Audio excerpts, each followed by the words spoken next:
Hi guys! Nandito na po tayo sa Luneta Park.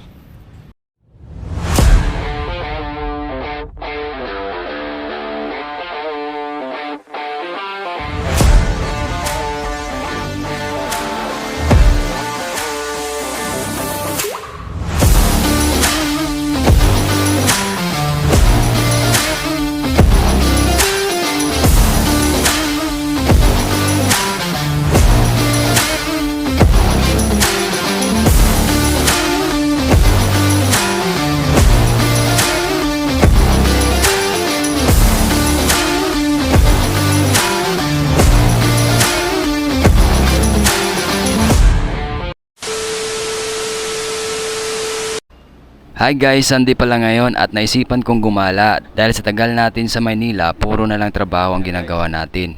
Kaya, ngayong araw na to, gagala tayo. Andito pala tayo sa bus terminal ng Valenzuela City. Kaya pa monument dati? 25? O, tingnan mo si ate, kinilig, 25 pesos pala ang pamasahe guys kung papunta kang monumento.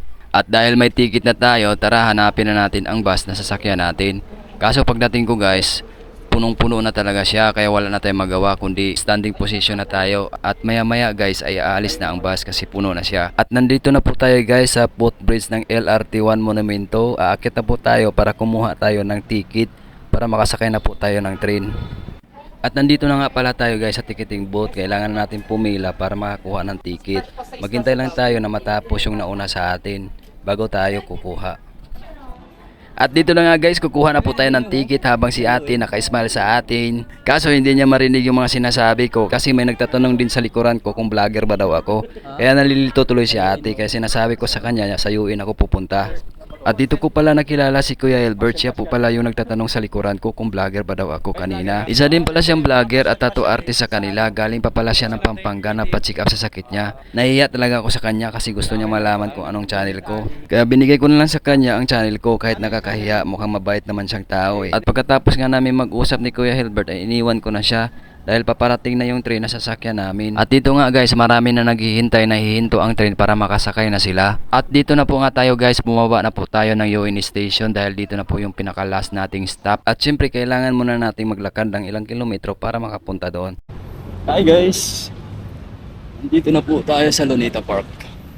At nandito na nga po tayo guys sa entrance ng Luneta Park at bumungad agad sa inyo ang magandang mga music na pinapatugtog dito at marami na rin mga taong namamasyal dito. Pwede ka rin magpakuha ng picture. May mga photographer sila dito na pwede mo silang i-hire. At dito guys mapapansin nyo guys na napakalinis talaga ng Luneta Park. Magandang tanawin at masarap ang simoy ng hangin dito. At siyempre guys tayo naman naglalakad-lakad lang muna tayo dito. Tingin-tingin sa mga paligid kung gaano kaganda. Wala pala tayong kasama, mag-iisa po tayo ngayon. Siyempre namamasyal tayo, tahimik lang. At nandito na pala tayo guys sa pinakabungad kung saan pwede kang mapapicture sa Monument ni Jose Rizal. Marami na din palang taong napupunta dito. May mga bata, may mga matanda at talagang enjoy na enjoy sila sa mga ginagawa nila dito. Stress reliever din kasi ang Luneta Park kaya naman maraming nagpupunta rito. Pero sa araw na to, hindi talaga gaano karaming tao na nagpa-picture dito. O maaaring nandun sila sa ibang pasyalan na pupunta. Kaya sinabi ko dito na Sunday na lang pumunta dito kung gusto mamasyal sa Luneta Park kasi konti lang tao. Kaso mainit, grabe. So pupunta tayo dun guys. Yung nasa likod ko. Doon, unahan, kunti. Punta tayo dun.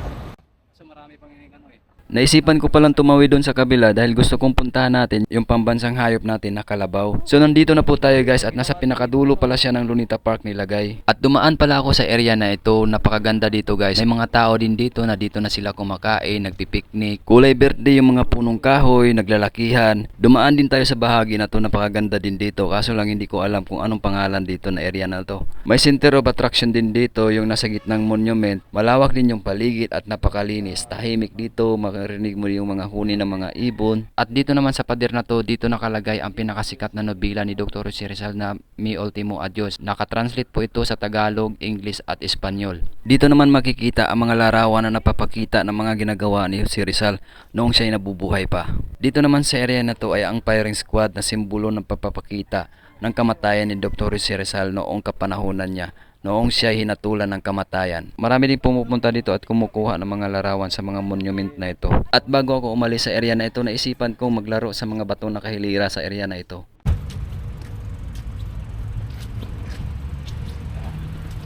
So may naano dito, may nahiwalay sa grupo. Ito pala sila. Picture muna tayo. You know. Sayang bang oras? Bakit? Ba't sayang? Hindi kasi Hindi kayo nag-enjoy? Nag-enjoy. Ah, May naantay lang po. sige, sige.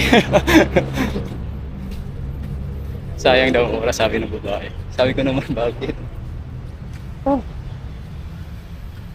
Kaya sa tubig dito.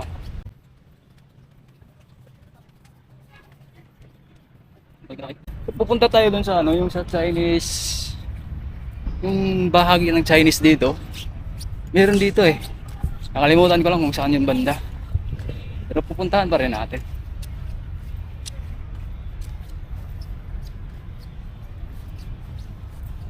Nandito lang pala.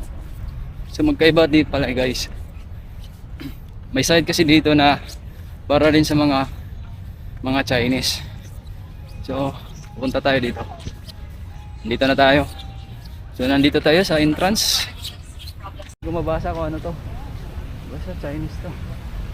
At pagpasok mo pa lang dito ay bubungad na sa iyo ang maliit na fountain na sa harapan. Maganda din ang view dito, maraming puno at mga halaman. Sa area na to, dito din natin makikita ang Monument ni Confucius, isa sa mga bayani ng mga Chinese sa kapanahunan nila. At dito na nga guys, tatapusin na natin ang ating pamamasyal. At kung nagustuhan mo ang mga video na ito, huwag kalimutang mag-follow, mag-comment at mag-like na rin sa ating mga video. Salamat!